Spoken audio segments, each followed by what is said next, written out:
Good evening, everyone. Welcome back to another wonderful tasting with the Virtual Tasting Society. I am Vadim Perlovsky, and today we are excited to welcome back Compass Box. It has become an annual tradition where in December we sit down with Scott from Compass Box, Scott Ellis, and we go over some of the core line and some of the latest limited releases from Compass Box. We did that in 2020, 2021, and what year is this? This year, 2022. This year's lineup, this year they came out with some really high-end expressions. We are tasting one of them tonight. So we will be tasting Ultramarine. We decided to forego doing, what was it? What was the other one? Jason? Velocore. Yeah, Velocore. Just because one is good for now. But yeah, it's a fantastic. There are no bad Compass Box expressions, but they are a fun company to follow. They have some diehard fans. And for those who are new to Compass Box was started by John Glazer back in 2000. He is an American who moved to UK, worked in the Scotch industry for a while. Now he's living in London. And he is really on the forefront of making blends cool again. We all know the famous blends like Dewar's and Johnny and all those other ones that really make up 90% of Scotch being sold in the world. And those blends are affordable, but oftentimes looked down upon by real whiskey connoisseurs. You kind of start there and then you move on, and they're usually used for mixed drinks and whatnot. Compass Box has taken a different approach to blending whiskey. They source really amazing whiskey from various distilleries, but they try to be as transparent as possible, to a fault sometimes, to where they get in trouble with the Scotch Whisky Association and slap on the wrist, but they're very much the ask for forgiveness, not for permission type. So we get to enjoy some fun expressions like their, what was the luxury 3-year-old, which was 97% 27-year-old and 3% 3-year-old. And they put that on the label, and the Scotch Whisky Association wasn't very happy about it. So they used to have, I think, 5 or 6 core expressions, and they kind of ebb and flow with their expressions. They have limited releases every year. They're essentially going through whatever stock they have, buying new stock, playing with it, finishing, blending. John has trained new apprentices to kind of start blending for him, so he's not signing every bottle anymore. He's more on the managing side, and he's got people doing that for him, which is great. Their website, if you've never been, is just all about transparency, and there's some tips and tricks and hacks of how to read their descriptions of each whiskey. So if you're looking at, I think I posted it on our event page, but essentially for every whiskey in their portfolio, you can find it on their website, and every whiskey will have a PDF you can download. And so if we do that with, seeing as after I posted this, I realized that 5 out of 6 have some sort of peat in them. We're definitely starting with Orchard House, which is going to be a fruity, delicious whiskey, which was added to their portfolio last year as a core range addition. They discontinued a couple of things and they added Orchard House. So just for funsies, let me show you this. So you download one of these PDFs, it'll tell you everything about that expression, new to the Compass Box core range. Most of their stuff is bottled at 46%. So it's non-chill filtered, never chill filtered, never color added. That's why most of the stuff we're drinking today is super light. But we know that there's no additives to it. This expression is fantastic. After we discovered it last year, this became my go-to for anyone who's getting started into Scotch or into whiskey. And I know I'm not the only one who feels that way. So yeah, so as you can see, the bottom right here, it'll say who the lead whiskey maker is. So James Saxon has made this in 2021. And then you scroll down, it'll tell you what makes up this blend. So 39% of it is Linkwood in first fill bourbon, which Linkwood is amazing. Klein Leash, another amazing distillery. A distillery near the town of Aberlour. Guessing that's not Aberlour. Did we ever figure out what this was, Jason? I thought I thought I remember him saying it was Craigellachie. I don't think he would have said it, but I think we might have guessed it. I think he like the very first compass box we did. I think he alluded to it or something. Gotcha. All right. I could be Ben wrong though. Renus- Maybe I'm not because I remember the Highland blend has Craigellachie in it, but I was thinking the town near or the one near Avalor is that as well. Yeah, so they have the Highland malt blend, which probably is the one you're thinking. I mean, right? What can be near the town of Avalor? Just about anything in Speyside is near Avalor. Interestingly enough, there's 2% of Kalila in it, which I don't taste any smoke at all on this. Is everyone tasting this? Does anyone taste peat on Orchard House? Does many. If you The remember number of back to bottles of our, this I've drank, I've never had peat on this. our Hibiki one, with the Harmony deconstruction, they added peated to that one as well, but they added so little that it added texture, not smoke. And I wonder Yeah, if on the nose, there's no when you smoke get at this all. nose in it, it does the same thing. That's pretty mind-boggling. And that's the other thing is that so when you're reading these charts, of course it has the name of each whiskey that's in there and the percentage of it, but it also has these rings like a tree trunk. And rumor has it that if you count the rings, you know the age. So the liquid would be 1, 2, 3, 4, 5, 6, 7, 8. So technically they don't tell you. Keeps the Scotch Whisky Association happy. But if you know the tricks, you can figure out essentially every bottling that comes out of there. Which is pretty cool. And here even more transparency, right? So their Highland malt blend is a combination of Glenmurray, Balmenach, and Tomatin. So I don't think I've ever had Balmenach, but I've had Glenmurray and Tomatin. Both are absolutely fantastic.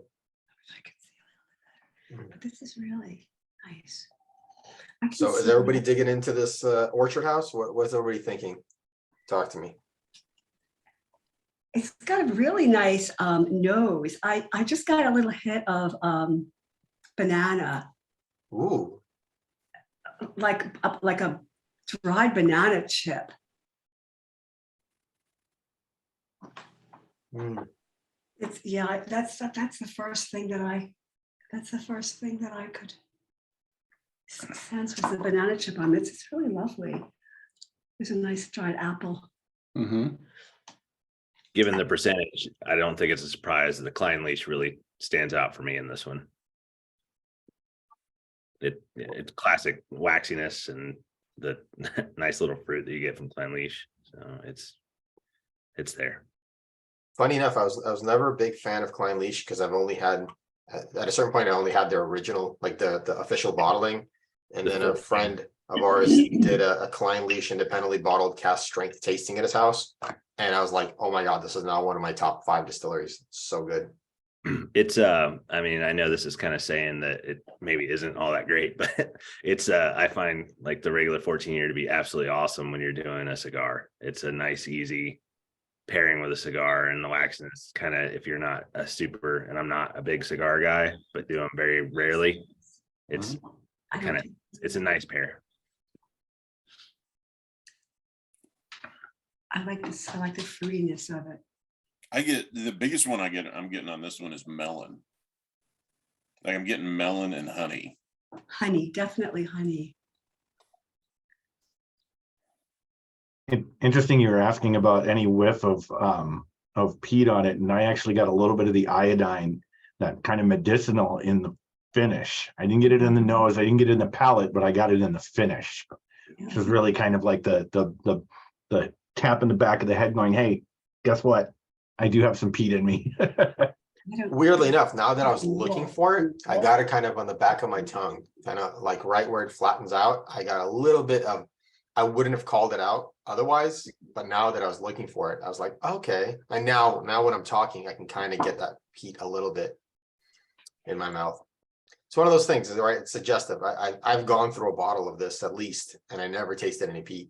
And now that I know it's there, I'm looking for it.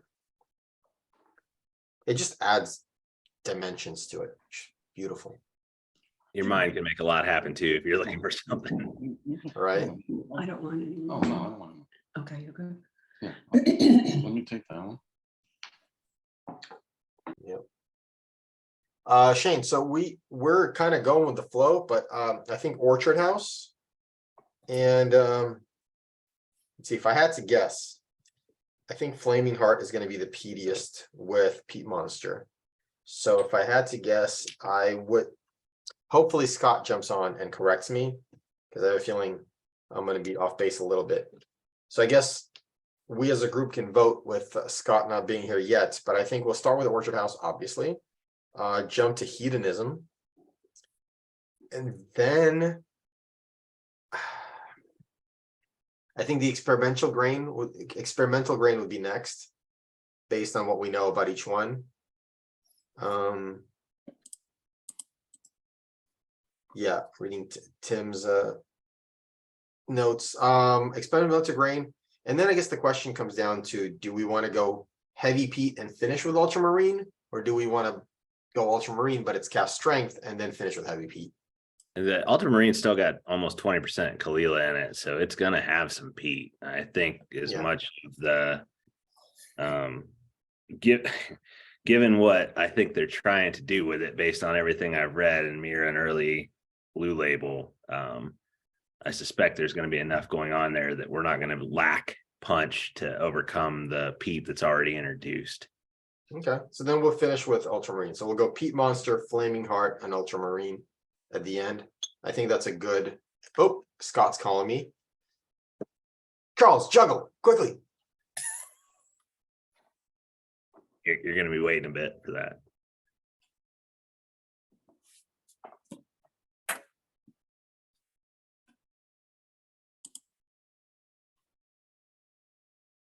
I'll just talk compass box though, since we're sitting here looking at one another.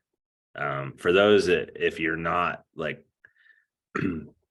familiar with the brand or anything like that, the Great King Street line, those two bottles are the best bottles you can possibly buy for the money. If you are a black label as a daily drinker, I highly encourage you to try the Glasgow blend, and I suspect you will convert. And then the artist blend, which I'm actually was drinking before we started this evening, is also excellent. And just gee whiz note, if you've got stores around you that do it, they like to do single marrying casks, which are I think they come in at 43 normally, so I mean normally I think they're 43, and the single marrying casks are all at 48. So you get a little more in them and get a little more notes out of them. It's shocking how much difference the flavor is with that little bit. So That's such a good pro tip. That artist blend, is yours a single marrying cask?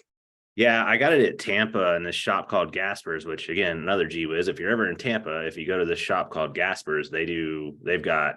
Was this recently? Oh no, I was about a year and a half ago, but they do tastings. So little like quarter-ounce tastings on, like, I'll tell you, and they don't skimp. When I was there, I had some some 20-plus-year-old whiskeys that they had on the shelf doing samples of. Glenfarclas 21 they had open doing samples. God, I can't remember what else I tasted, but a lot of stuff. And of course, did some patronage to pay tribute after that. But Yeah, that's an artist blend, the marrying cask. Some of the best whiskey I've had. It's amazing at 48%. It's so sweet and delicious. I have a bottle of it that I got as a gift, and then I told Scott of how much I loved that bottle and strong-armed him into giving me his bottle. So he gets a little pass. He just called me. I heard a crying kid in the background, so he's running over to us. So give him a warm welcome when he shows up. And again, everywhere I've seen the regular bottles are like $35, and even the single marrying casks are like 45-ish normally. Yeah. So Can't steal for sure. Look who it is. He's on it. I am so sorry, guys. Welcome, blame it on my kids, everyone. but I would Please do it better than my welcome kids. Scott Ellis. I'm thank you for waiting on me, guys.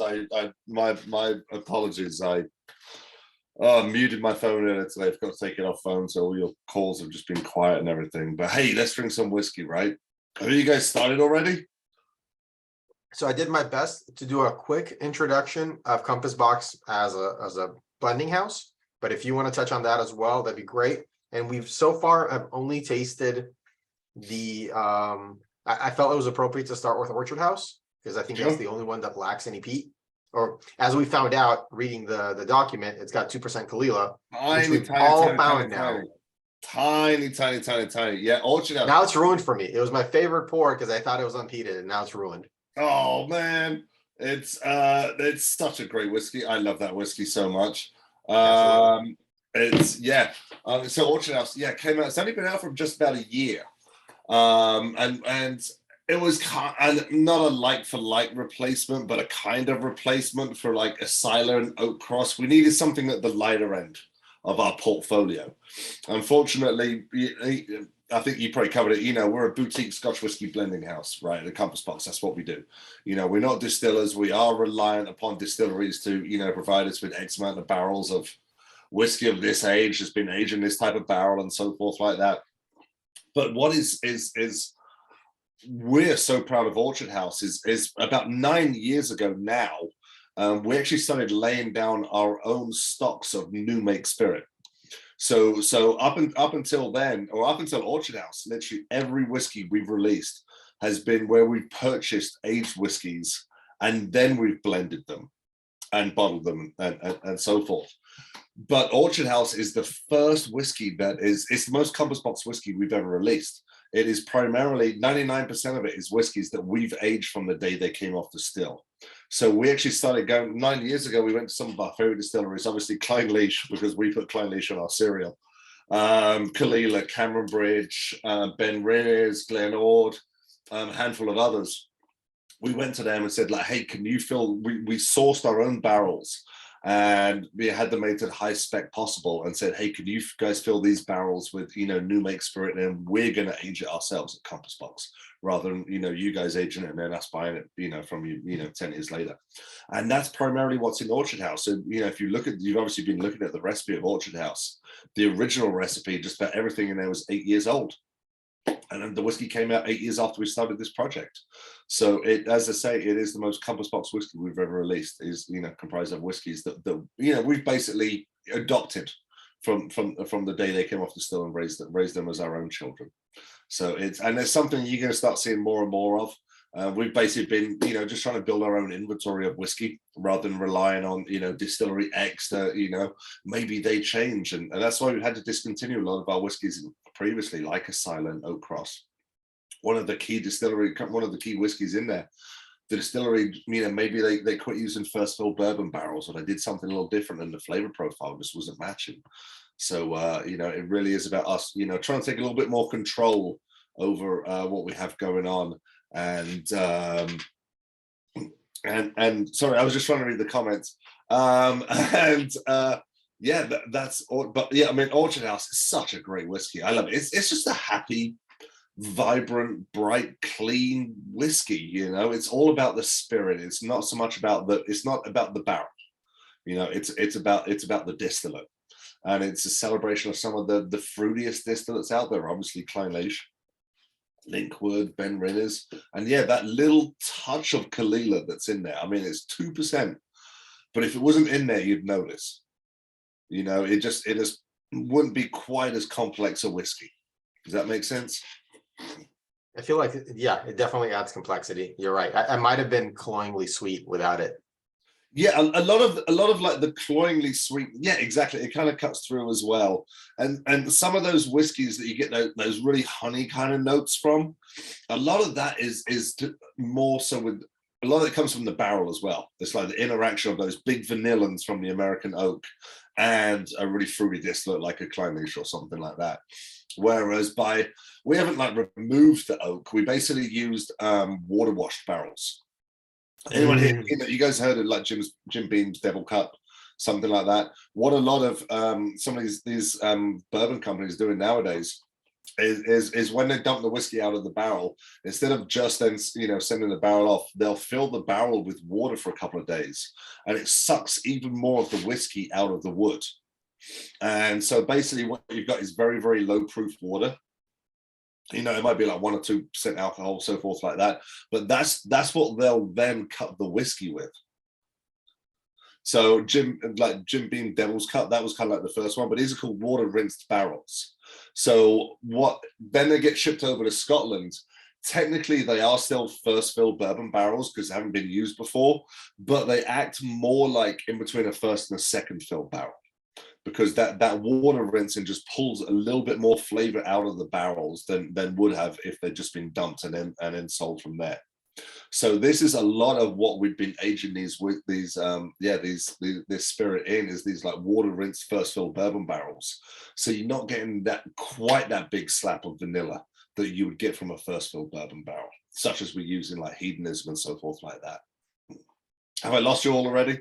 No, perfect. I was gonna say I didn't do a proper introduction for you, so I want you to catch your breath and tell us a little bit about I'm yourself. gonna grab me a glass. I'm gonna be right Yeah, now. grab a glass, get comfortable. We're already 1 ounce in, right, everyone? I haven't had an Orchard House in a while. I do love this whiskey. So yeah, Orchard House. Love your shirt, by the way. What do you guys think of Orchard House? Honestly, It's so peaty.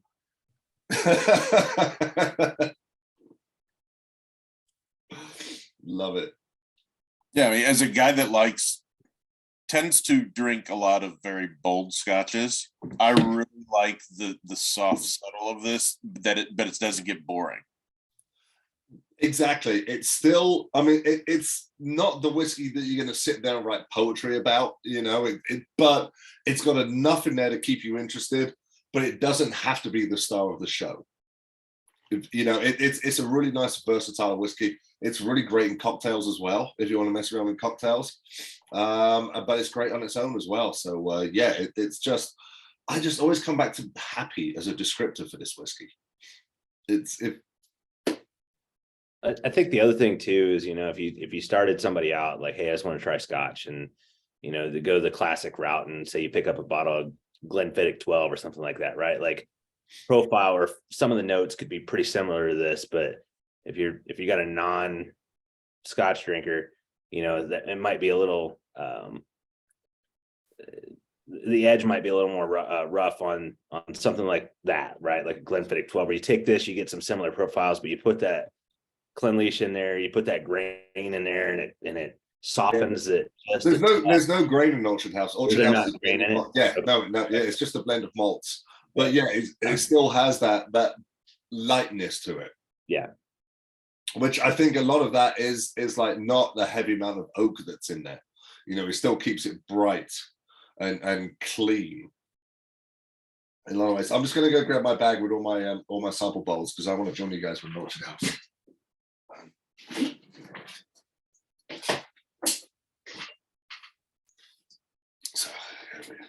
So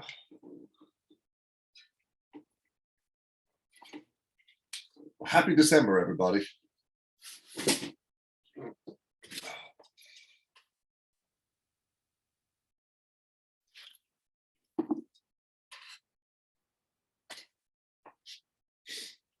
And so we guessed what order we're going to pour in today. So we I have would like to do the compass box. next two. I would really like to do Hedonism and Experimental Grain. Let's do Hedonism first, and then I'm going to get into Experimental Grain, and I'm going to do my darndest to confuse the bejesus out of all of you with Experimental Grain, because even by our standards, it is like super, super geeky. So Hedonism. Oh, and before we move on, how would you line up the rest of the other three, just so we line them up properly? Let's see. Let's do after Hedonism, Experimental Grain. Then we'll do Ultramarine, Peat Monster, Flaming Heart. Let's go in that order. Cool. So Hedonism is, this is the original Compass Box whiskey. So when John Glazer started the company back in 2000, and for those of you who don't know, John had actually been working for a little whiskey brand called Johnny Walker for the 5 years prior. One of the exercises they did while John was at Johnny Walker that really kind of got his mind working was they basically they tasted a lot of the component whiskeys that are in Johnny Walker Black one day. And this is the peated component, here's the big heavy sherry component, and it's probably like 30 odd different whiskeys in Johnny Black and so forth. But when he tasted the grain whiskey, the Cameron Bridge on its own, he thought it was absolutely fantastic. And one of the thoughts that John would tell the story, he was like, why doesn't anyone talk about this? Why isn't this grain whiskey celebrated like malt whiskey? I mean, it can be absolutely delicious. So coming out of the gates, one of the first whiskey John wanted, he wanted to make a statement about what Compass Box is all about, and in case I recognize some of the faces on here. We've done tastings before. We're not your average whiskey company. That's the whole idea behind Compass Box. Is we are different to everybody else by design. That's the whole point of what we do. And so John wanted to celebrate grain whiskey because I refer to it as the red-headed stepchild of Scotch whiskey. No one ever talks about it. No one celebrates it. It's used in 90% of all the Scotch whiskies in the world are blended Scotches. 9 out of 10 bottles sold worldwide. So grain whiskey is, a massive, massive part of the Scotch whiskey industry. But no one talks about it. It's just kind of, kept in the corner and like, shh, let's not talk about that. It's not worth talking about. But good grain whiskies that are aged long enough and are aged in really active barrels can be freaking delicious. And so John really wanted to kind of put that flag in the ground and celebrate that to start off with. And so Hedonism, the original Compass Box whiskey, the very first whiskey, and we're talking, this is back in 2000, when anyone that was in the spirits world 22 years ago will know that so the recipe of Hedonism changes from batch to batch. We don't have it's just not easy to source old grain whiskey like it is these old malts. But Hedonism, the world's first blended grain Scotch whiskey. And so no malt in here, just grains, predominantly first filled bourbon barrel finished.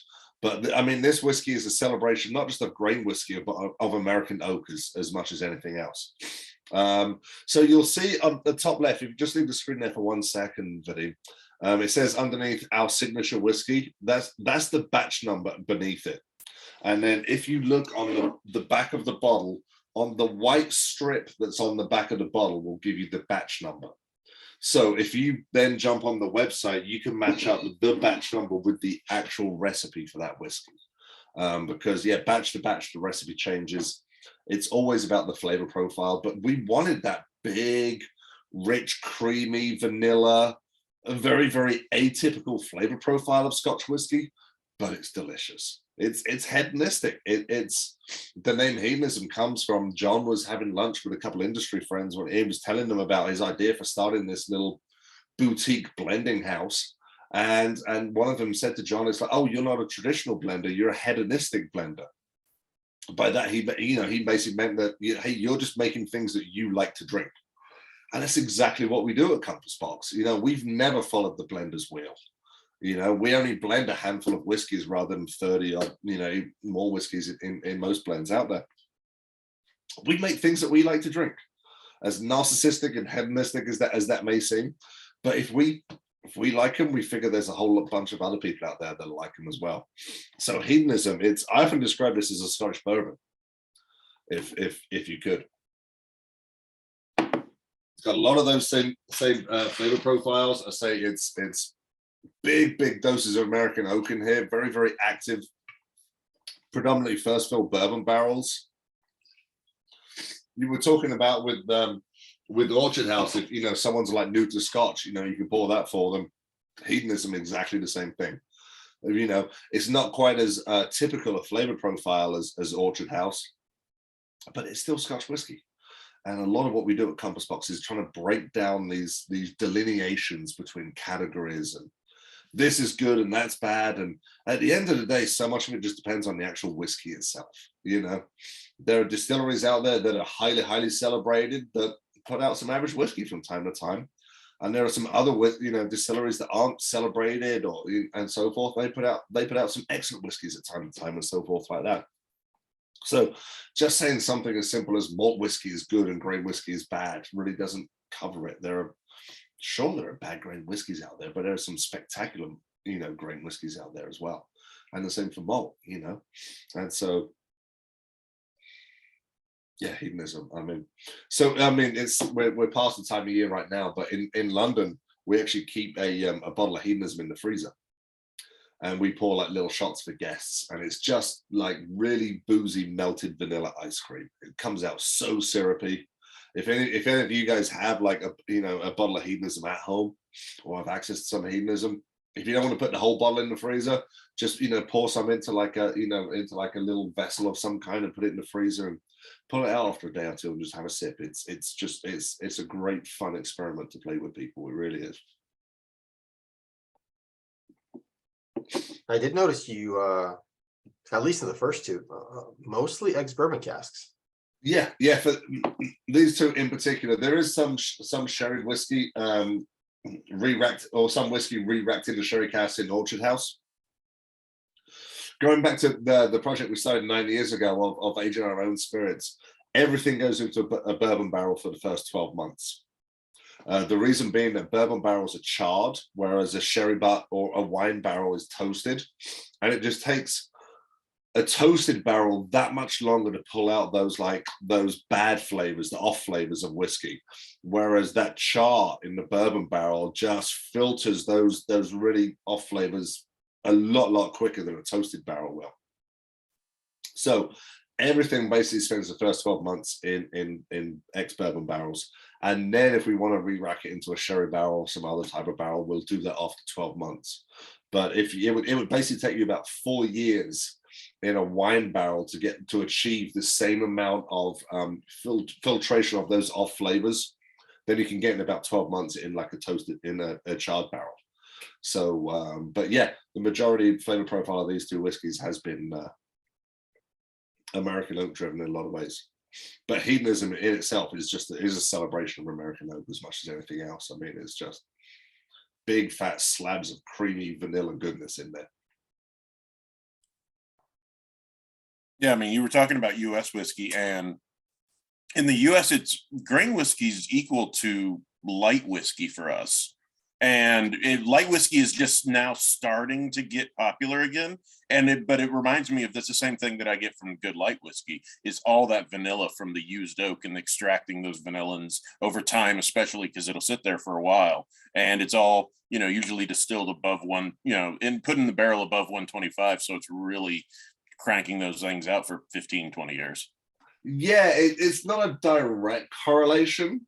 I mean, in a lot of ways, bourbon would be, a corn would be a great, the grain distilleries in Scotland, they don't have to specify their mash bills. Mm. It's a lot of it comes down to what's the cheapest grain in the market right now. It's for the part I don't know, recent however long it's probably been, either corn or wheat. Back in the day they used a lot more rye as well, but that's more expensive nowadays and less widely grown in Scotland. So, but generally it's probably going to be about 80% corn or wheat and about 20% malted barley. So, like your typical bourbon mash bill would, be a grain whiskey under Scotch laws. Column still again. One of the differences is that, bourbon, they actually put the grain into the still as well as the wort. Where in Scotland it's separated and so forth like that. But otherwise, I mean, there is a lot of similarities between the two. A lot more similarity than there is with like malt whiskey in Scotland for sure. But yeah, it's not a direct like for like, but I see where you're going with it for sure. Historically, grain whiskey has been the filler in blended scotches. It was originally blended with that malt whiskey. A lot of it goes, if any of you nerd out on booze history like I do, the phylloxera disease that wiped out the Bordeaux vineyards in the 1860s. It also wiped out the cognac vineyards. And we're talking about the height of the British Empire at the time, and all the fancy London gentry and so forth. They love their cognac. But then when phylloxera, wiped out all those grapes, there's no cognac to drink. And, the English, we like a drink, you know. So I mean, if there's no cognac, we're going to find something else to drink. And hey, I hear there's these like crazy wild-haired men running around the countryside up in Scotland to make this firewater stuff, but it's a little harsh for us. How can we kind of, you know, tone it down and make it appeal to a broader audience? Well, let's blend in some of this lighter, softer grain whiskey they make up there as well. And it polishes that malt whiskey. It takes the edge off it. It turns the volume down a little bit, because malt whiskey, even the best malt whiskey in the world, it's a very fierce, it's a very powerful spirit. Scotch grain whiskey is a much lighter, softer spirit. So by combining the two of them, you're just, as I say, you're just, you know, making it something that's, you know, a lot more palatable to a much wider audience, essentially. And hey presto, that's pretty much how blended Scotch came to be. And then you've got like the original families of Scotch whiskey, the Walkers, the Haigs, the Buchanans, the Dewars. Then they started marketing this blended Scotch whiskey to all the corners of the British Empire at the time, which, you know, time was all over Africa and New Zealand, South Africa, Canada. I mean, they said the sun never set on the British Empire back in the day. And, you know, and blended Scotch whiskey was the most popular drink, you know, in the world for for decades. And a lot of it is because of, you know, it's that leftover from, you know, the British, you know, colonies around the world and so forth. And these families who still have names on bottles of whiskey today, getting out there, and they were marketers as much as they were actual producers. That's what they specialized in. And that's how blended Scotch came to be, as I say, for probably, I don't know, best part of 60, 70 years. It was the most popular drink in the world, you know, until vodka raised its ugly head and ruined everything for everyone. So that's how blended Scotch came to be. But hedonism is a blended grain, just grain whiskeys, no malt whiskeys. Now, experimental grain, I'm really going to test how knowledgeable you all are on different types of Scotch whiskey right now. So this is, I describe this to people, this is a blended grain with a peated malt component. How on earth can that be? Doesn't make any sense whatsoever. So there's one distillery in Scotland that has pot stills and column stills, and that's the Loch Lomond distillery. And it's the crazy science lab of all Scotch distilleries. They have all distilleries of types of sizes and so forth. And they actually have a copper column still, which is very unusual because column stills nearly always are stainless steel. But they have this one copper column still. And I don't know, 12 years ago, however long ago it was, they took this wort of 100% peated malt and they put it through their copper column still. By law, that is a grain whiskey, because malt whiskey has to go through a pot still, has, you know, minimum 2 distillations in a pot still, as well as being 100% malted barley. If you take 100% malted barley, peated no less, run it through a column still, it's not a malt whiskey, it's a grain whiskey. And so they probably didn't know what to do with it. Everyone else is like, well, what are we going to do with a peated grain whiskey? There is no such thing as peated grain Scotch whiskey, you crazy people. And at Compass Box, we were like, oh, over here, we'll take it. And so we bought that parcel of peated grain whiskey from the Loch Lomond distillery and essentially blended it with Hedonism and a couple other single grain whiskies. Recipes on the back of the label. 31% of it is that peated malt grain whiskey from Loch Lomond. The other 69% is traditional grain whiskies. But yeah, this is probably the only time in your lives that you will ever taste a peated grain Scotch whiskey. There is no such thing, it doesn't exist. It's craziness. Except we found some. But it comes across as a very different type of peat. It comes across a lot more like forest floor. That I saw there was an Ardbeg cup on my screen just a second ago. You know, it's nothing like an Ardbeg or a Lefroy Glengormley, like an Isla peat. It's a lot more, say, like vegetal, mossy, decomposing leaves, like those lovely, almost kind of like fallish, kind of like walking through, you know, through a forest kind of flavors, stuff like that. It's we came out with this in April, so that was, what's that, like 7-8 months ago now. I still struggle to describe the flavor profile of this whiskey because it is so unique. There's nothing to compare it against. I mean, even by our standards, this is a really unique whiskey. So what makes it the most unique is not even that it's a a single malt grain whiskey, but it's that it's peated. Yeah, yeah. A Well, peated, a peated grain whiskey made from 100% malted barley. Right. The If you fact get, that if that you much get your heat- head around that, you're an expert. You know. Sorry, what was someone saying? Just the fact that that much of the peat survived the column still, because I mean, that column still is going to just chew through those tails, and the fact that it's this peaty after it goes through that, and get that refined of a spirit, is really interesting. Yeah, yeah. I mean, column still, I think they achieve about 95% distillation rate in a column still, whereas a pot still, you're probably hovering, maybe 50%, 50, 60%, something, like that. So much more efficient. Going back to the grain bill of the mash bill of grain whiskeys. I mean, if you were to taste like the spirit when it was 80% wheat versus an 80% corn version, you wouldn't be able to probably tell the difference, because, the still, it just pretty much strips out pretty much any grain flavor. But yeah, it's a really interesting. You still get that lovely sweetness, almost more of like a toffee sweetness, but then there's that lovely forest floor. So yeah, I love doing those two next to each other. Yeah, peach notes, I love that. Mm-hmm. So for me, I kind of, to compare it to another Compass Box blend, I would actually, like, again, the fruitiness, like for me, peach is coming through more than anything else, but to just the peat you're describing reminds me a little bit of Menagerie, which I always kind of described as like a rainforesty sort of flavor about it. Yeah, I don't know what it is, but yeah, like it just, every time I drink Menagerie, I picture myself literally in a rainforest, and I can kind of get that here too, but just there's definitely more fruit coming out of this than that. yeah. I mean, Menagerie, for those of you who haven't tasted it, was the bottle's empty. This came out with this spring of 21 came out, and the whole idea was a lot of like animal flavor profiles, where it was like some, and but that was a blended malt, just a blend of single malts, and Lefroy is the peated component in there. I don't know where they got the peated barley from, whether it was from the mainland or whether it was from like Port Ellen or from Islay.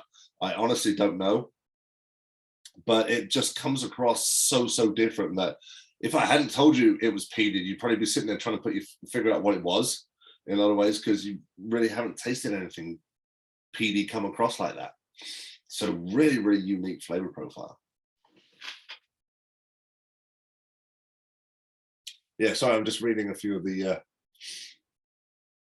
it adds notes rather than it's overpowering. Yeah, it's an accent more than a dominant flavor profile. But yeah, it's an absolutely unique whiskey. It really is.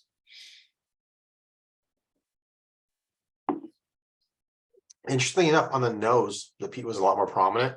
On the palate, it's got a lot of that sweetness and just a little bit of smoke at the end. It's the smoke is kind of almost more similar to the style of the peat in Orchard House. It just kind of underpins, holds everything together, and adds just kind of like almost acts like a tannin in like a red wine or something, holds the whole thing together. It's there, you can taste it, you can sense it, but it's not the center of the story.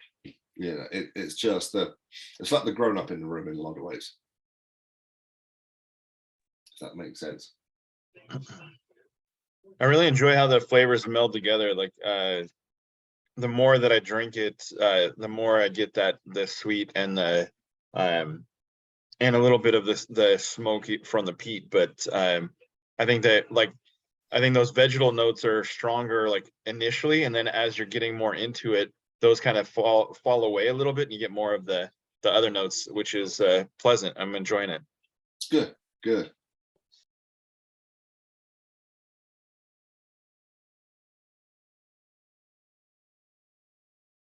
Did we want to move on to the next whiskey, or you guys want like just a little bit longer?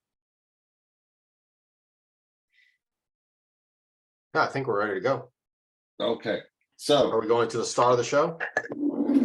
kind of. So the next whiskey, Ultramarine, which this is the box it comes in. It comes in a beautiful box, and the bottle. I don't actually have the bottle in front of me right now, but the bottle just has this same logo on it. But what this is Ultramarine is whiskey number 1 in what we're calling the Extinct Blends Quartet. What the Extinct Blends Quartet is, it's our reimagining of, it's a quartet, so there'll be 4 of them, of blended scotches that either aren't available anymore, or that the whiskey, or we're reimagining how the whiskey was in a previous incarnation rather than the current version of that whiskey, for instance. And if I kind of let you know, I'll let you guys try and figure out which blended scotch we're trying to do with this color right here. It's called Ultramarine. Okay, I'll give you a couple of hints. It's a very, very popular premium blended Scotch whiskey. It was launched in 1989, and it's still available today, and will be on the back bar of most bars you guys probably go to, and you'll all sit there and make fun of it while you're sitting at the bar. It also happens to be a whiskey that came from John Glazer's previous employer. So anyway, going back to that. So Johnny Walker Blue, right? Johnny Walker Blue, when it was released in 1989, was a higher quality whiskey than it was today. And there's a reason for that. It's not that what you might think about, corporations being bad and greedy and stuff like that. It is in the late 80s. And I remember this as a child growing up, and people talking about the whiskey lock, LOCH, like, Loch Ness and stuff like that. I didn't know what the hell they were talking about. But now, Scotch whiskey in the 70s and 80s and 90s was, the sales were, in the toilet. Vodka had taken over. Flavored vodkas were everywhere, and no one was really buying Scotch anymore. So all these distilleries and these big companies were sitting on a lot of old products. Diageo, I don't know whose idea it was. No one had ever really done like a super premium blended Scotch before. But someone at Diageo came up with the idea, and the blenders at the time, they had access to these whiskies that aren't available to today's blenders at Johnny Walker Blue. So they had a lot more old whiskey to work with back then. And so the original Johnny Walker Blue was a considerably older whiskey than it is today. For those reasons, it's not just nefarious corporate greed and, hey, let's make the same whiskey, let's make it cheaper. It was, they just don't have the access to those old whiskeys today because whiskey's popular again. So over the years, John in particular has picked up bottles of Johnny Blue from the 1989 or the early 1990s, and we keep a few of them in the office. And you taste them against the current iteration of it, and it's not the same whiskey. The whiskey was better back in the day. So Ultramarine is essentially our reimagining. We're not trying to make it exactly how it was. It's our homage, if you will, but to the original Johnny Blue. So it's a lot more peaty, it's older, we just turned the dial up on that thing up to 11, from what it is today. And I absolutely adore this whiskey. I think it's just such an elegant, stately whiskey. This is that, that 65-year-old man in a perfectly tailored suit with a wonderful little mustache and just carries himself really, really well. That's what this whiskey is to me. But it's beautiful. It's not cheap. There's a lot of old whiskey in there. If you want to bring up the diagram, Vadim, please do. I mean, we're proud of the whiskeys we put in there. And I don't know if anyone covered it earlier, but the way the diagram is, how it is right now, is, some of you may know, we got in trouble about 6 years ago for putting the age of the component whiskeys on the diagram, which we're not legally allowed to do anymore. But, we've all counted tree rings on a tree before to see how old that tree was, and maybe, just maybe, if you were to count the tree rings on each component down there, it may give you a good idea as to how old that whiskey is. Let me just put that out there. So yeah, in there we got some. I mean, you can see this is considerably older than most of the other whiskeys. It's I forget how old the oldest one is. I think it's 31, 27 or 31 for some reason. The numbers that stick in my brain. But it's, I mean, the grain whiskey in there is just absolutely beautiful to start off with. But yeah, it's if Johnny Blue tasted like that, I would buy Johnny Blue. Let's just put it like that. You can definitely taste the Kahlil on this one. This is Oh, not a little dab of pepper to No. give it more volume. This one's definitely dirty. Yep. Mm. But that's, little bit of, I mean, that's one of the great things about being a blender rather than, being a single malt company, is that we can do things like a little bit of peat. Let's put 18% of peat in this, which is what goes in the Glasgow blend, and you can accent something with 2% of peat. But if you're a single malt distillery, you just don't have that availability because, you have to use whiskey from the same distillery.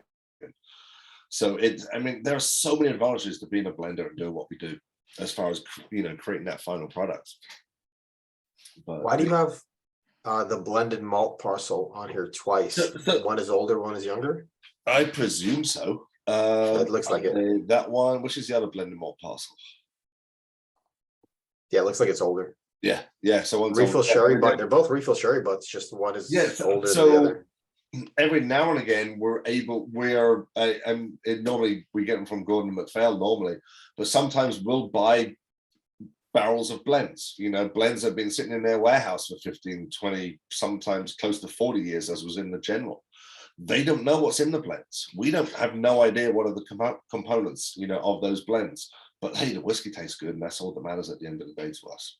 So if you see something that does say blended Scotch parcel or blended malt parcel or even blended grain, it's where we've bought an aged bunch of barrels of that whiskey without knowing the actual, the components that make up that blend.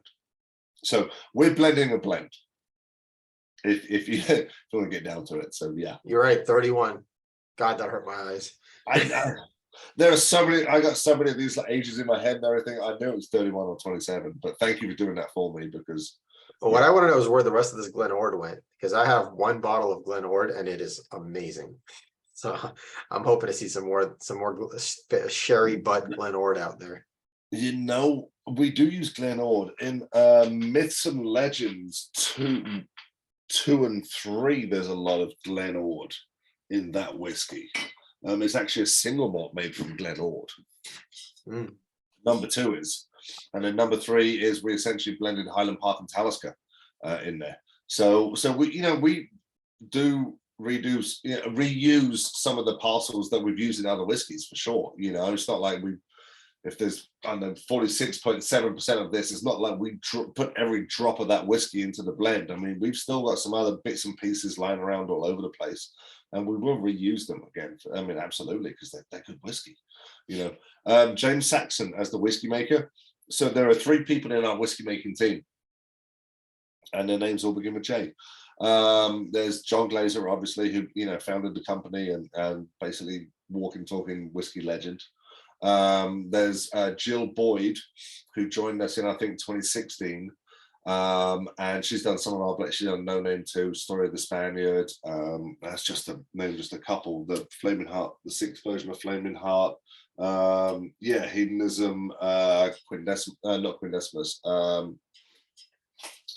Felicitas, and the Muse, I think she did. But anyway.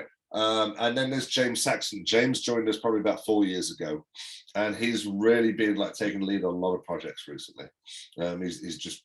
He's not a trained blender whatsoever. He's just a whiskey nerd, and he and John have been in touch for a long time, and he works as a brand ambassador for Chivas, I believe, for a little while or so forth. But he's just got a wonderful, wonderful palate, and so the 3 of them basically make our whiskeys.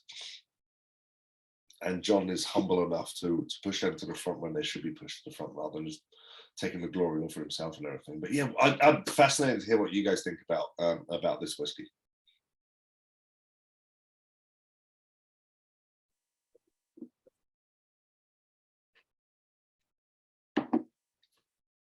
Either everyone's on mute or everyone's busy drinking. Yeah, I was saying in the chat that the Kulila that comes out is my favorite kind of Kulila, because it's a machine smoke where I get kind of oil and metal, and that's what it reminds me of is growing up, going to my grandfather, he had an auto garage, and being in there and smelling just that hot metal. And Kulila, especially like the independent bottlings, that's kind of where it ends up going for me, which is my favorite version of them. Kalila, I really wish there was so many more single malts out there from Galit. I mean, there should be more of them for sure. It's they put out such good whiskey. But yeah.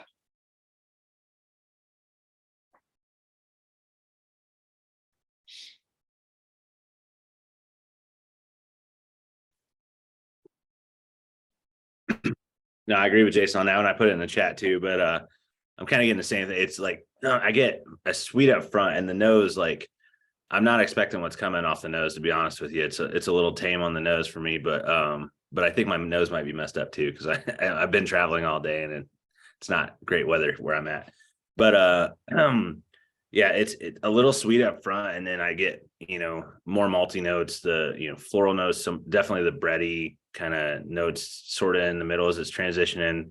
Get a little bit of green, whether grassy kind of, again, whatever you want to call it, but get there right before transitioning into the same thing Jason's talking about, that sort of metallic smoke, almost oil like, you know what I mean, but a heavy brine, heavy medicinal, even almost more so that I'm used to getting from Kalila, almost Lafroigish to a degree. I believe there is Lafroig and Talisker, and no, that's the last whiskey we're going to do. Sorry, getting confused. Yeah, the grain. I mean, are you guys picking up on the grain whiskey in there? Just, I mean, a lovely, round, soft. We talk about like the grain whiskey being a pillow that the malt whiskey lays its head on. That's it's almost like the soft landing in a way. The grain whiskey is a beautiful grain whiskey in there, and it just lightens, and almost in a way, by lightening the whiskey, it almost lets like the peat kind of like shine through in a different way, rather than have to fight its way through. It can just kind of like express itself in a little bit more of a quieter manner.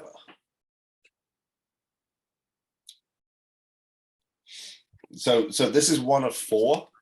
So the second of the quartet will be coming out next spring. And that is it's going to be called Delas.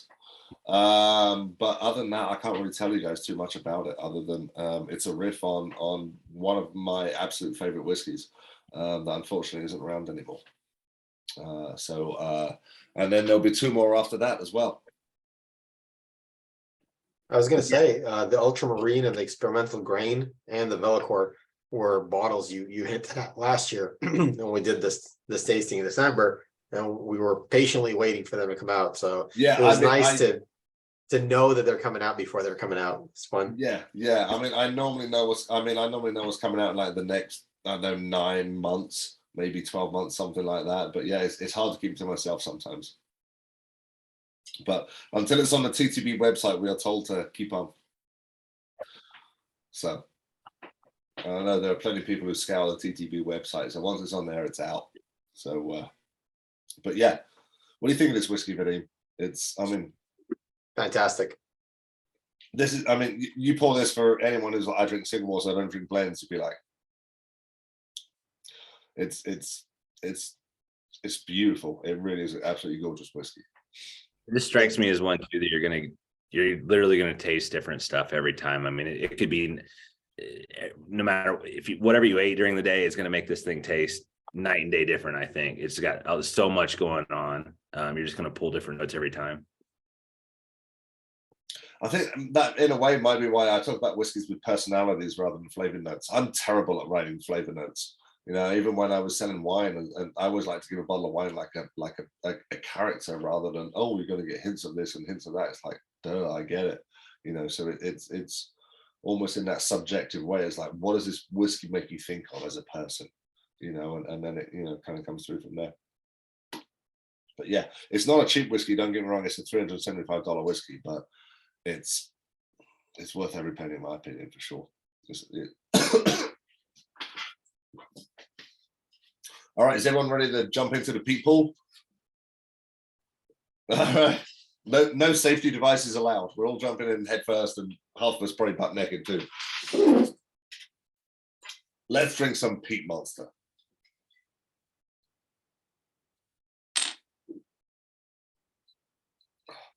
Because it's a Peat Monster time of year. I'm up in the Sierra foothills right now, and it has been raining all day, and we thought we were probably going to get like a foot of snow today, but thankfully we didn't. But it is Peat Monster weather, so happy December, everybody. Happy holidays. So, I mean, the Peat Monster, I mean, what can you say about the Peat Monster? It started out as a bespoke blend for a store in New York City, Park Avenue, Wine and Spirits. And we released that whiskey in 2003. The only place you could buy it was at that liquor store. But this was still when Compass Box was just still a one-man band company. It was just John Glazer and nobody else. And you know, they'd written to John and said, like, hey, we'd love you to make a really big peaty blend for us. And John had, you know, made a blend and sent them a sample, and they'd, yeah, it's good, John, but you know, we want more. We want more. I think 2003. This is before Ardbeg had come back or been reopened. Brooklady, I don't even know if they even started thinking about Octomore back in 2003, where they were in that process. I mean, the world of peat was very, very different to what it is today. And so, you know, after a couple iterations, like 4 or 5, you know, different samples, John had sent the guys at Park Avenue. The 5th one he sent them, they were like, oh, that's it. That thing's a monster. And so they sold it, and it sold through really, really well at the store. So much that John wrote to them and said, like, hey guys, we did so well with that. Can, you know, I'd like to add it to our regular portfolio. And they were like, yeah, John, go for it, but you got to give it a different name. So we went with the Peat Monster instead of the Monster.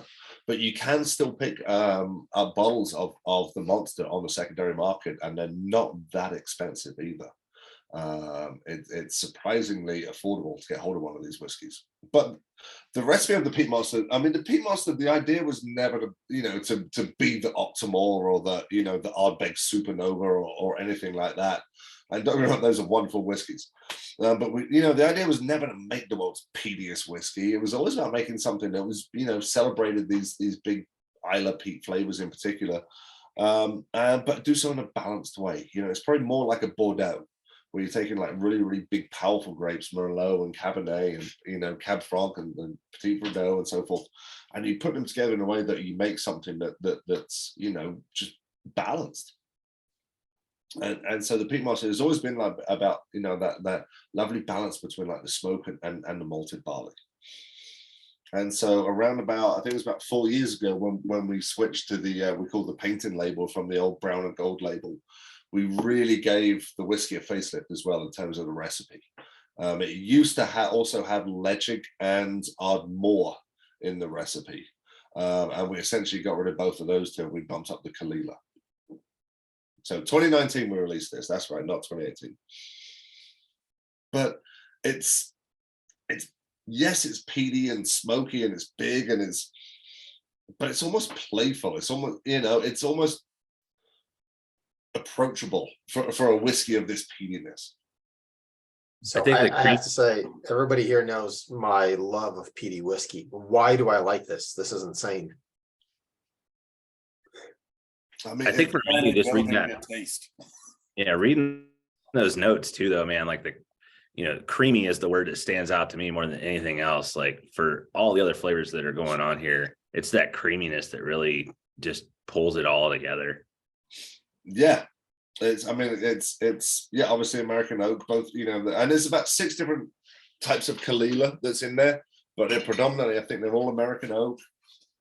The Lefroy that's in there is American oak as well. You know, Lefroy just gives that Kalila a little bit more heft, and you know, it just adds those completely different medicinal notes. You know, Kalila it's fruity, it's citrus peel, it's all these. It's by far the fruitiest, you know, of the Isla whiskeys, and Lefroy is probably the least fruity. You know, but just putting them together, you know, in the way we have, it just makes this whiskey that, in my opinion, is just more interesting than, you know, a lot of those, you know, single whiskeys on their own and so forth like that. You know, it's, again, blended just allows you to play with such a diversity of flavor profile that you just can't get from a single distillery. It's like a lovely pastry. I love that. It really is. You know, we just were drinking that wonderful before this, the Maritime, which was so bold, and yeah, you know, smoke coat and a nice cigar and just kick back and enjoy that beautiful scotch. And then this was like dessert. It was, yeah, like cake and vanilla frosting, and it's lovely. It's lovely. I love that. That's wonderful. And you don't normally talk about big Isla whiskeys as lovely. Well, it's lovely to my mouth. Right. And I love these whiskeys, don't get me wrong, but yeah, it's it's not aggressive. It has a nice roundness. It's not. No, it's not at all. Yeah. Yeah, Scott, you were talking about the Kulila, and the first thing I get on the nose immediately, and it's just I just have a strong marker for it, is the Lefroy. Just if there's anything in there, I smell. And what it actually reminds me of is older Lefroy. All that Kulila is actually softening the Lefroy, and that you get some of the older ones, letting the fruit that's in the Lefroy shine out, because it's getting you're adding the Kulila fruit to it, and it tastes like that really old Lefroy that gives you all of that beauty of the brininess without the oomph of the medicinal. Something wonderful about. For those of us that are new and just enjoying this adventure, when you're talking about Kalila, is that a fruit? No. It's a distillery on Isla. So Isla is the little island off of southwest Scotland where a lot of these big, heavily peated whiskies are made. Pretty much all of them come from this little island, and Kalila is one of those distilleries. Kalila. It's spelled CAOL, separate word ILA. So Caol Ila. Means smoky. I think it means like Smoky Isle, Smoky Island. I think, but don't quote me on that. I believe that's what it translates. And it's Kalila is the predominant smoky backbone of all Johnny Walker blends. Yeah, and it's owned by Diageo, so they don't really release a lot of their own stuff. They're mostly existent blends. Excellent. Yeah, I will admit, what I love in Peat Monster is the there's a sweetness to it. It's like a brown sugar barbecue sauce, something like that in there. I love that. I mean, there's so many things, like you mentioned that. I'm like, yes, absolutely. And before we were talking about like pastries and stuff, I'm like, yes, absolutely. There's a lot going in there. There really is a lot going on, but in a fun way, you know. No, I think you nailed it too. I think the sweetness is definitely more on that side versus like a fruitiness. I'm really sad I'm on the road right now, because I would love to side by side this. And this is the first time I've tasted regular Peat Monster in about a year and a half. But I just got a bottle of No Name 3 in about a week ago, and I would love to side by side these right now, because just to compare and contrast. Because the Lefroy is there, and it's noteworthy, but I think you could really see that fruit versus more pastry sweetness being the huge difference between these two. And everyone should put making a Peat Monster Old Fashioned on their to-do list this Christmas. Peat Monster, excellent idea. Fantastic. Yeah. I feel like this would be a really good paper plane. Yeah, I've made sours with it before.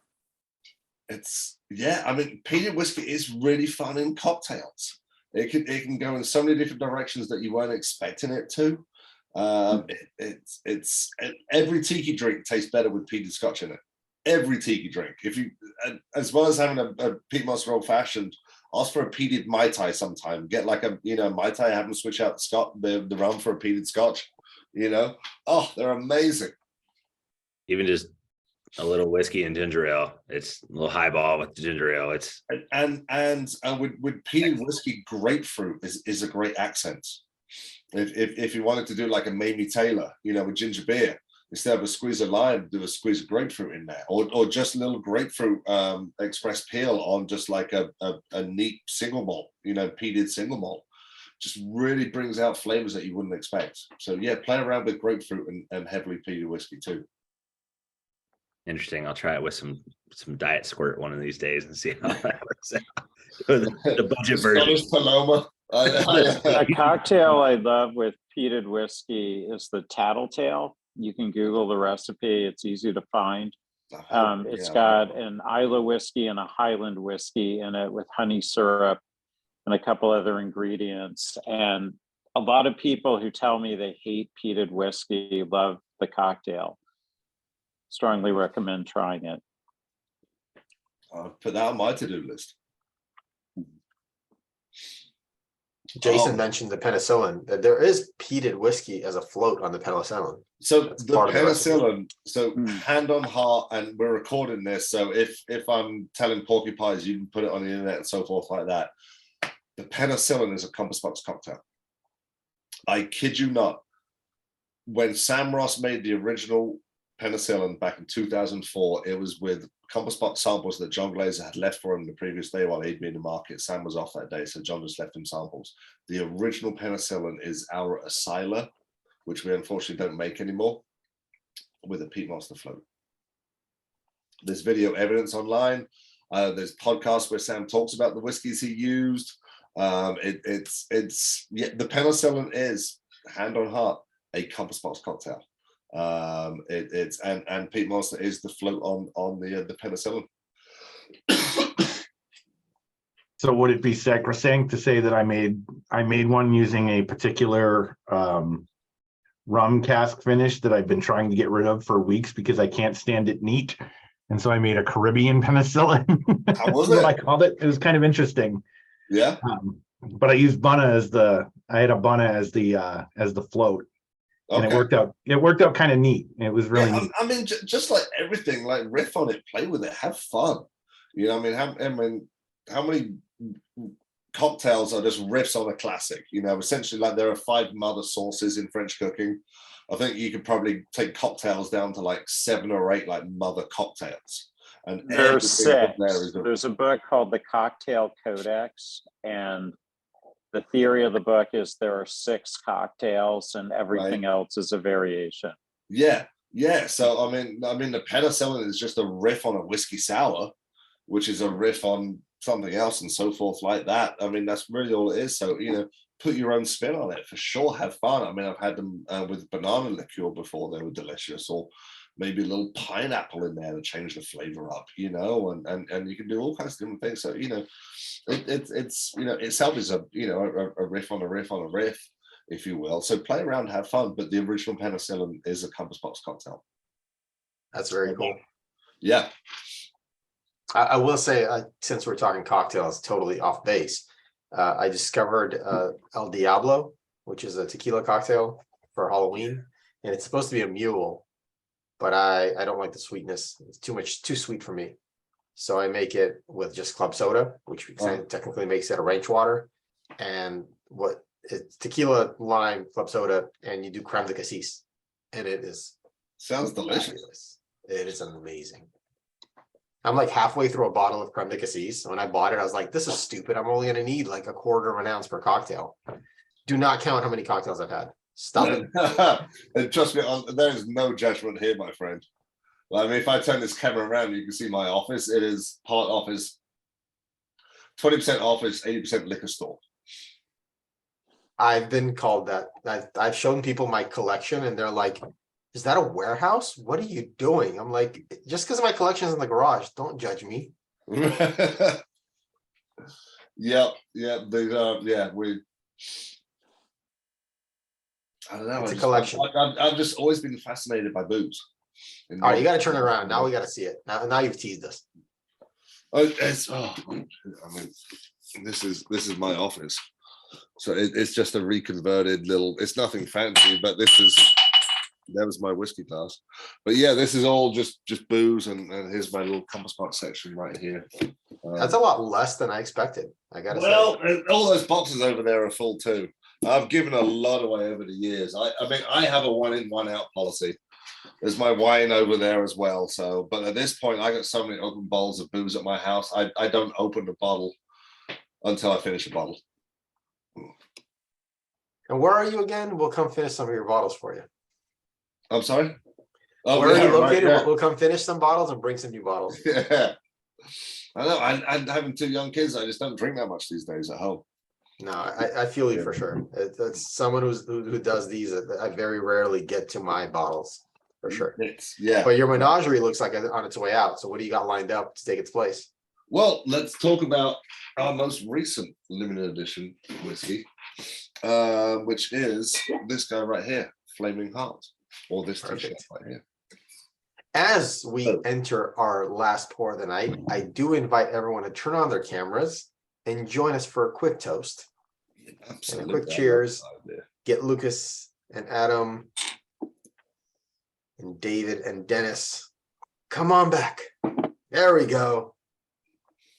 Pull you back in. There you go. Two more.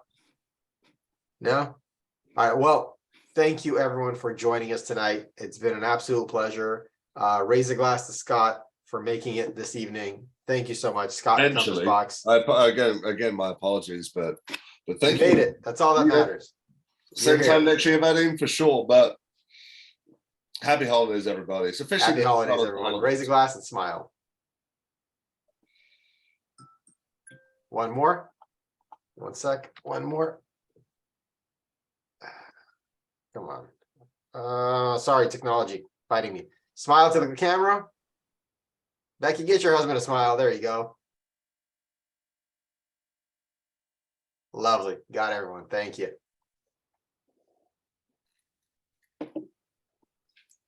Oh man. So Flaming Heart. So those of you that are Compass Box, fans or followed us for a while will know that we've released Flaming Heart before. The last one came out was the 6th version that came out 2018. So before that, it was 2015. There was a 2012. There was a 2010. I'm not sure what the years were before that, but we've done 6 versions of Flaming Heart before. Flaming Heart is always a blended malt with a heavily peated component and our French oak finished whiskey that makes up Spice Tree, essentially. And we use in a lot of our other whiskeys as well. If you see on any of the recipe diagrams, says like Highland malt blend in a custom French oak barrel. It's the blend. It's normally about like 3 Highland malts, all American oak aged, that we then put into a barrel that has brand new virgin oak on the heads of it, a used bourbon barrel with virgin French oak heads. And that French oak will just give lovely baking spice flavors, cloves, cinnamon, nutmeg, these types of flavors. And so Flaming Heart, all now 7 editions of it, there's always been a blend of that heavily peated malt and that French oak finished malt whiskey as well. So that spice and that peat together. And the rest of the recipe evolves. Traditionally, it had been Kalila as the heart of the recipe, but Lefroy is the peated component in this Flaming Heart. It's but yeah, that French oak finished whiskey, and there's actually a larger portion of sherry cask aged whiskey in this version of Flaming Heart than there have been other ones. So this is the sweetest of all the Flaming Hearts. But Flaming Hearts always had this rock and roll connection. The name of the whiskey actually comes from a rock song by the artist M. Ward, from an album that came out in 2002. John has had this habit for a long time where he just keeps like on his cell phone now, he just keeps a list of like cool whiskey names. And when they're working on a project, he'll just kind of, sometimes just like, thumb through it and see if anything fits. And Flaming Heart fit this blend of, peated and French oak, spice, baking spice whiskey. And so that's essentially how the name came around. But on the label of this one, I don't know how much you can see here on my little camera, but there's a whole bunch of rock and roll little Easter eggs on here. So you've got you've got Kiss Eyes right there, Pink Floyd right there. You got Led Zeppelin up here. You got Motorhead skull right, the skeleton right there, which I personally love a whole bunch. Captain Beefheart, and then there's the Ramones as well up there. So there's this this rock and roll tie-in to the whiskey, and the whiskey is rock and roll. I mean, the whiskey is just badass whiskey. It's just straight up good rock music whiskey for sure. We even put there's a link on the website to a playlist we put on Spotify to basically listen to while you're drinking the whiskey. But it's just yeah. So you guys tell me. Scott, I gotta ask because I'm nerding out trying to look up the 2018 recipe versus this one, and the link isn't working for the 2018 recipe for me right now. But I think you nailed it, right? Like this has a little more sherry, and then like there's a creaminess to this. Like to be blunt, the 2018 I was a little disappointed with because the finish just didn't do it. I'm not going to argue with you. And this one, the finish is just, it's night and day better. Which right is good. Ideally, right? The newer version's better. But yeah, that I had no intention of buying this bottle because of the 2018 version, and now I'm reconsidering. It's perfect wintertime weather as well. I mean, it really is. It's yeah, freaking adore this whiskey. I mean, if you read, I agree with you about the the makeup of 2018. this. Sorry, what was that, Vadim? I said, if you look at the makeup of this, let me share the screen. This is pretty insane. It's because Yeah, Charles so- brought it up. I looked at the what makes this up, and it looks like just a trash can of everything you guys had left over. I mean, let's be honest. Look at this. It's literally like a remnant of that, a remnant of this. But it's so damn good. And And you'll everyone see here will down there vouch in for like me. the bottom left corner of it, if you can zoom in just a touch there, Vadim, you Where? can see there's like little bits of previous whiskies in there as well. I mean, there is what 1.3% of the old Flaming Heart. There's 2.3% of Peat Monster Arcana, the Nectar, which is our Dutch distributor. We did a bespoke for them, 3% right there. I mean, and it's That's what I'm saying. Is like Myth and Legends. Yeah. Oh, we had a little bit of this. Let's dump it in there. Myth and Legends 3. Dump that in there. But it came out so damn good. This one has got the most mouthfeel of anything we've had tonight. For me personally, this is just so round and velvety. It's just amazing. Going back to I'm sad to be on the road. Damn, I wish I could pair this with the 2018 right now, but I just don't have. Yeah, I love this one. If you get a chance, the 15, the 2015, and the 15 was spectacular. But yeah, I agree with you. I mean, I think this is a substantial step up from the last one we released. I'm pouring myself another one right now. So Was the 15 the 10th anniversary or whatever, or was that a separate one? I think that 15 is 15. that might have been. You might be right. 10th anniversary. That would sound about right. I should know that. You're probably right. How about that for an answer? I think it was the 15th anniversary. I believe 15, so. yeah. Okay. 15 is stunning. I don't have a bottle anymore, unfortunately. It's stunning. But I've had 2012. I've had 2010. And just give you an idea on how ridiculous and stupid it was. I was lucky enough to actually have dinner at John's house in London earlier this year, and he said to me and a couple of other co-workers, like, hey, just go inside and grab any bowl you want. And I found what I thought was the first Flaming Heart. Versions 1 and 2 didn't even come to the US. They weren't even exported over here. I brought it outside. I'm like, hey John, is this the original? He's like, it's the first or second batch. I don't remember. It was just so off the hand. I was just like, this is amazing. I love this. But yeah, 10, 12, 15 were all special whiskeys, and I think this is right up there with them. And this would be the 7th edition, correct? Correct. Yes. Yeah. 1 and 2 didn't make it to the US. So yeah, 10, 12, 2010, 2012, 2015, 2018, and now 2022. Just when we go to look at it online, or at different shops, sometimes they'll have a handful of different ones that you might come across. So good to see. No.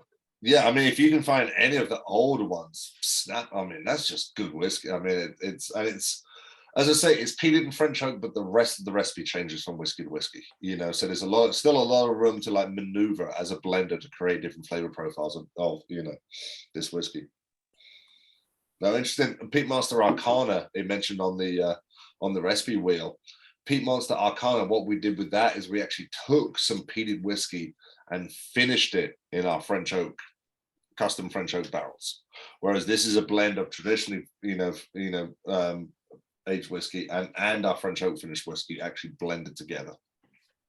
Yeah, I don't think I was on the last Compass Bock tasting, but I think the first one we did in the group I was on, and I know we did Peat Monster and Arcana, and like Arcana was like blew away everybody, all the peat haters, people that have wanted nothing to do with it even were, and maybe it's because we went from the regular Peat Monster to then the Arcana, but everybody was blown away with the Arcana for sure. I personally feel that the Arcana didn't receive as much adulation, award, whatever, as it deserved. It's a much better whiskey than I think he got credit for. But hey, that's just me, and I'll give you 2 guesses who signs my paycheck. But I do genuinely believe that. This is my favorite peated whiskey of the year easily. This is crazy. That's great. Oh, so we did a poll. I hope everybody voted.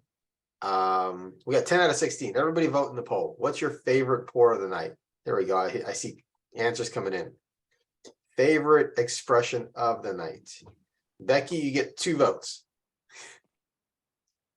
You're gonna have to tell us the second one. All right, let's get all the polls in. Everybody got it? So while we do that, Scott, you have an amazing shirt on. Do you guys sell those? What's the deal? No, we were giving them away at Whiskey Fest in San Francisco a month ago. I believe if via the website, there's a little competition going on right now.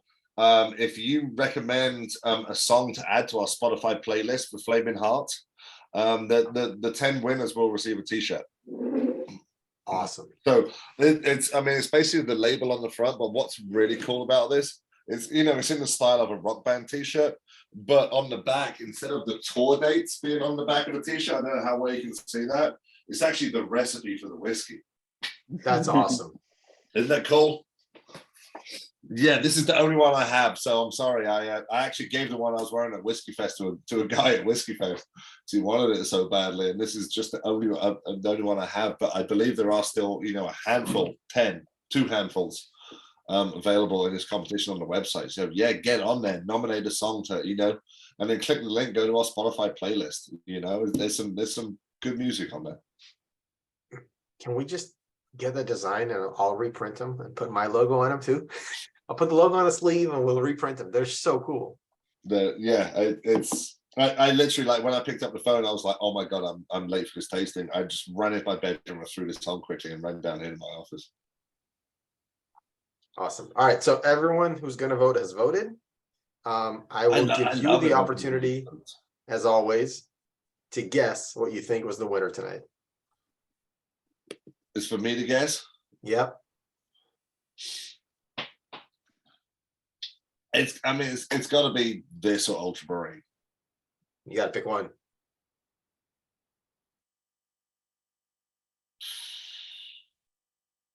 I'm going to say Flaming Heart. Good call. Yeah. All right. The results are in. 42% voted Ultramarine, 25% voted Flaming Heart, and 17% voted Hedonism. But I agree with you. I take the Ultramarine over.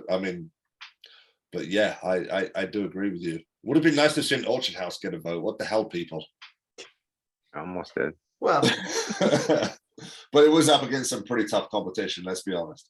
Also, I didn't get to vote because I never get to vote. So I give my vote to Orchard House. There we go. I appreciate that. But yeah, I love that. I could get the most unexpected. The experimental grain for me was, I just like peated. Like I like heavy peat, so I'm gonna go with the heavy peat, right? Like I went with Peat or the Flaming Heart, but like the experimental grain was the best relative to what I expected coming in. How about that? You think the Flaming Heart is the most peated of all these? Not necessarily. Because I get the most sweetness on this. I thought Ultramarine was the most peated. Well, Peat Monster, technically Peat Monster would be, because it's 99% peated malt. The Flaming Heart has taste the spice on the tongue, and so you've got the smoke plus the spice. Like that's everything nice. It's just sorry, I couldn't resist. But We miss no, you, Charles. like, You got to come to more tastings.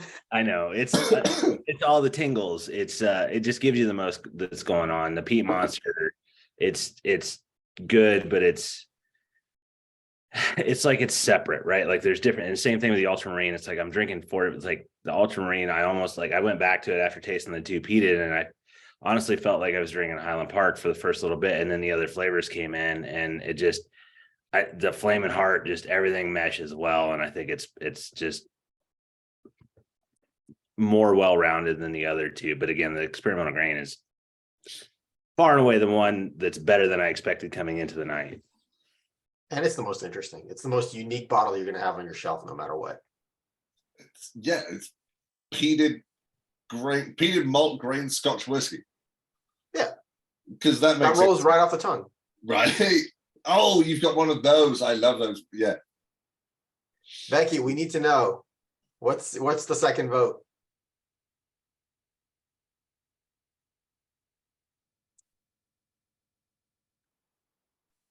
We got to get you to unmute. Where does your second vote go? We need to know.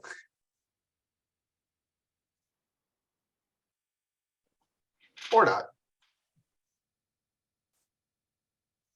Mute. I'm gonna hit that. There you go. You're back. Back. We're back. We're back. So you voted for one, but you get two votes. Where does the second vote go? What were your favorites? I would say the my Flaming Heart. I want to say Flaming Lips, Flaming Heart. So your favorite was the Flaming Heart, and your friend or the gentleman next to you, what did he vote for? What did you think? I would go for Hedonism. All right.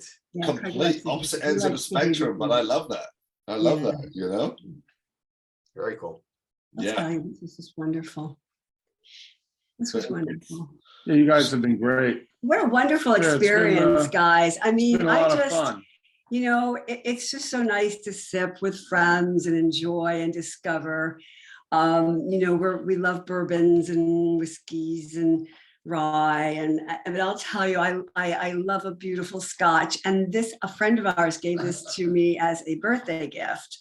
Happy birthday. Thank you. And I'm telling you, I mean, listening to you guys, it's like alchemy, you know, it's like, what are these guys talking about? It's like the Big Bang Theory, man, you know, on wonderful, you know, Scotch whiskeys.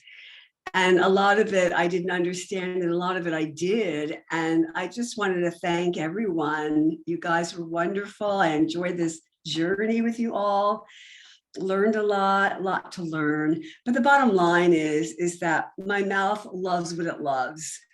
And to sit and just sip on beautiful, you know, things in life, whether it's good food or, you know, whiskeys and Scotch and a cup of tea. It's just a wonderful experience. And I really want to say thank you so much for this night. It's been wonderful, a wonderful adventure. That I really wish I could have recorded that. Oh, And I did.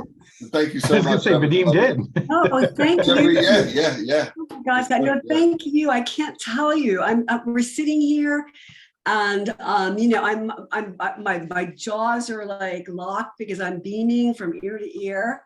I got a baby buzz on with all this beautiful Scotch. But I just can't tell you how much we appreciated this journey. I mean, we're sitting here in our little house, and I mean, it's just been so fun. And gosh, I just loved everything about it. I love that. You guys are just I love the that. best. So damn, you guys are so smart. And just to listen to the history, and my heavens, I'm blown away at your knowledge and your life experiences, and it's just fascinating and wonderful. A misspent 20s. Wonderful. Thank you so much. Thank you for joining us tonight. Thank you to your friend for inviting you to this. Oh, yeah, I think that's she found us Becky. through Eventbrite. You're welcome to join That's our the real Facebook That's group. the real Becky. Yeah, that's the real Becky. Yeah. Thank you. We do a lot of these, so I we're know. glad you're here. I You're love it. welcome. You're part of the family now. Yeah. That thank you so said, much. to make the evening even better, I think Jason has something he wants to say. Where's Jason at? Is he Yeah, I'm here. There you go. Go for it. Take the There's floor. Jason. We love Jason.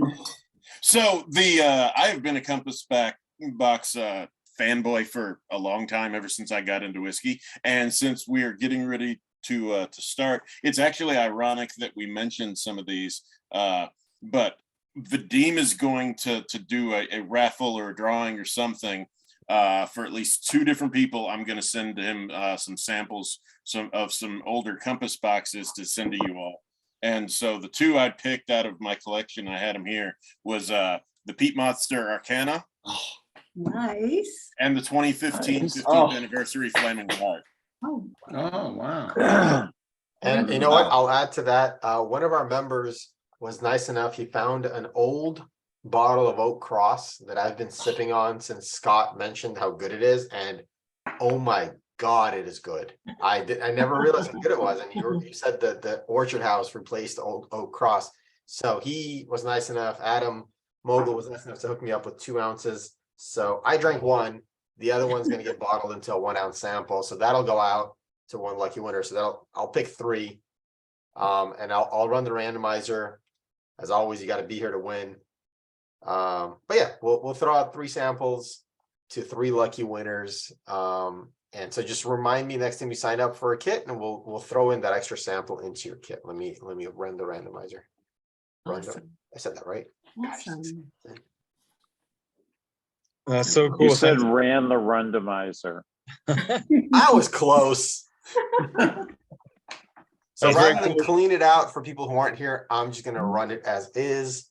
I think Shane's on here. Okay, good. And then if the person's not here, as usual, we'll just skip them and go on to the next person. So I'll run this 3 times. Please take a look at the list and make sure you see your name. I'm gonna put these in alphabetical order just to make it easier for y'all. What do we do? Click this. Everybody see their names? I don't see my name. Oh, Becky, yeah, Patricia Amick, yeah. What do I want? What am I Right supposed to there. do? I don't know, click. Nothing. You just hang out. I'm gonna run this, and if Patricia Oh, okay. wins, then I guess you get the sample. Okay. All right, everybody good? Wes, you're on here? Good. All right. Yeah. Scott, you want me to add you? You're technically on the tasting. No. All right, Shane's on here, You're everybody's very on here. kind. All right, very cool. All right, let's run this 3 times. So I'm gonna shuffle it a couple of times just to make it fun, and then run it 3 times.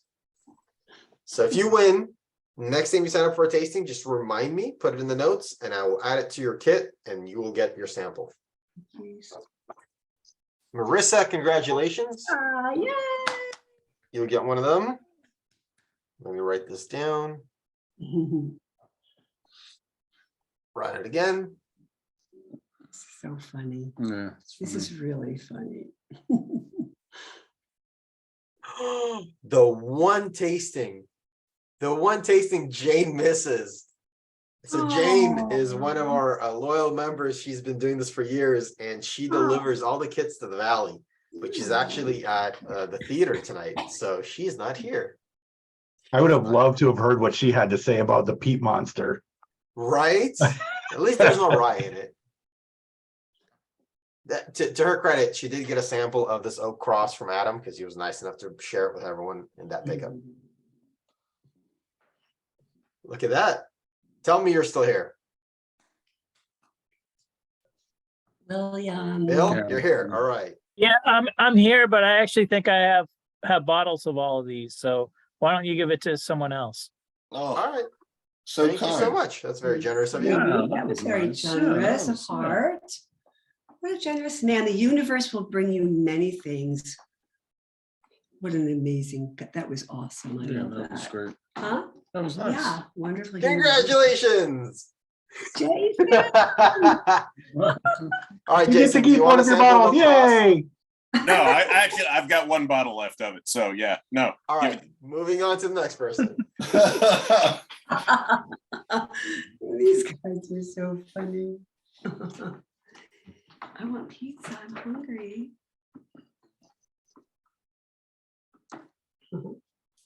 Winner, chicken dinner.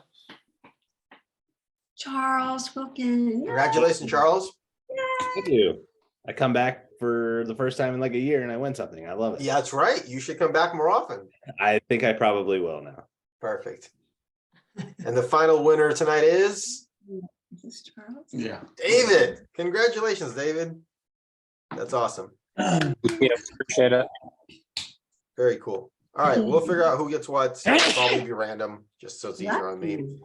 I'll get the 2 samples from Jason and distribute those as needed. But yeah, thank you everyone so much. This has been an absolute blast. Thank you, Scott, for spending the evening with us. Thank you for setting this up, Vadim, as always. Seriously, same time next year. Let's do it again next year. 7 o'clock next year, though. 7 to 10 p.m. But yes, we will definitely. You know what? This is a lovely tradition, and I love it. Any expressions we should look out for in the next few months? I know you guys are coming out with new stuff all the time. There is a cask strength version of one of the whiskeys we tasted tonight. Will be coming out as a limited edition in a few months. Orchard House, cask strength. Nope. Yes, and Peat Monster. Yeah. Teaser. So yeah, that and the and the next one of the extinct blends, the number 2 in the series of 4 off Ultramarine, is actually one of our whiskeys that is no longer available, unfortunately. But it's a whiskey I mentioned tonight, and it's one of the. It may be the prettiest whiskey I've ever tasted in my life. It's absolutely beautiful. That is Delas, coming out in the spring as well. I think we're going to try and release one in February, one in April next year. Delas, but then there's a cask strength something coming out right behind that as well. So that's what we got coming out for the first part of next year. Very cool. Have I tasted whiskey? No. I've seen the recipes for them, but I've absolutely I haven't tasted them whatsoever. But yeah, I know we've done cask strength versions of this whiskey in the past, and they're fantastic. They're absolutely amazing. So I'm really looking forward to both of those whiskeys coming out in the first part of next year. Now, are we going to have to buy the Magnum again when it comes out in cask strength? You know, so I started with Compass Box in February of 2016, and I'd been, I was probably 3 months in, something like that, and I was calling on this liquor store in San Francisco that I used to call on when I was a rep for my previous company. And we're talking to them, and it goes like, so, and he had a bottle of the cask strength Peat Monster there already from he'd had for a year or two or something, so forth like that. And he was like, I still got one of those. He's like, yeah. And he was like, let me ask you a question. I'm like, sure. He's like, why do you do the cask strength in Magnum format? Why wouldn't you do the cask strength in like a 375? I'm like, you know what? That's not a terrible question. Let me text John Glazer quickly. It must have been like about 9 o'clock at night in the UK or something like that. But I just get this response back from John instantly. It was just, and it literally word for word, it was, I just thought it looked really cool. So, but no, there's no Magnums in the near future as far as I know. But yeah, that was literally John's response to that, and I love it. So yeah, Compass Box, that whiskey should be fun. It's really simple. Strip away all the silly marketing nonsense around it, and Scotch whiskey should be just as fun as any other type of whiskey. There's no need that we have to put it on this pedestal and worship it. Just have fun with it and enjoy it. It's just whiskey like any other whiskey. So, but this has been an absolute blast, guys. Again, my apologies for running late tonight, but thank you so much for having me. I really do enjoy doing these. And it just the fact we get to drink these ridiculous whiskeys at the same time is a bonus as well. So yeah, my happiest holidays to all of you down there in South, wherever you are, in hotel rooms in parts of the country. And yeah, happy health, happy holidays to you and all your families, and please keep spreading the gospel of Compass Box, because we're going to keep doing what we're doing. So fantastic. Thanks so much, cheers, Scott. everyone. Thanks, everyone. Thanks, Scott.